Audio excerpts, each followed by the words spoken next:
తెలుగుదేశానికి కొన్ని బెల్ట్లు ఉన్నాయి పులివెందుల్లో, వీళ్ళకి కొన్ని బెల్ట్లు ఉన్నాయి. ఎంపీపీలు గెలిచారు టీడీపీ వాళ్ళు.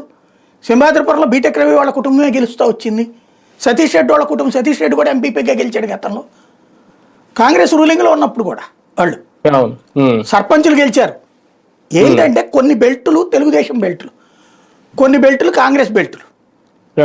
అయితే వాళ్ళే చెప్పింది ఏంటంటే ఒక ఆస్పెక్ట్లో స్థానిక ఎన్నికల్లో ఈ లెక్కలు ఉన్నాయి, అసెంబ్లీకి పార్లమెంట్కి వచ్చేటప్పుడు మాత్రం వాళ్ళు వైఎస్ కుటుంబాన్ని నమ్ముతున్నారు అక్కడ జనము, మాకు ఓట్లు వేసిన వాళ్ళు కూడా. ఈవెన్ కుప్పంలో కూడా జరిగింది అదే. స్థానిక సంస్థల ఎన్నికలప్పుడు తెలుగుదేశం వాళ్ళు అడిగినప్పుడు ఇన్ని సంక్షేమ పథకాలు ఇచ్చాడబ్బా, ఇన్ని వేలు ఇచ్చాడు అతను, ప్లస్ మళ్ళీ ఎలక్షన్లప్పుడు డబ్బులు పంచారు స్థానిక ఎన్నికలకి. ఓటు అయిపోతే అట్టగా అసెంబ్లీకి ఆయనే వేస్తాం మేము అని చెప్పారు వాళ్ళు ఓపెన్గా. అప్పుడు కొంతమంది నాయకులు ఆ విషయం బాబు గారి నోటీసు కూడా తీసుకెళ్లారు. అప్పుడు అట్లాగా ఓడిపోయింది అక్కడ. ఇక్కడ అంతే జరిగింది. స్థానిక ఎన్నికల్లో కానివ్వండి అనేటటువంటి కాన్సెప్ట్.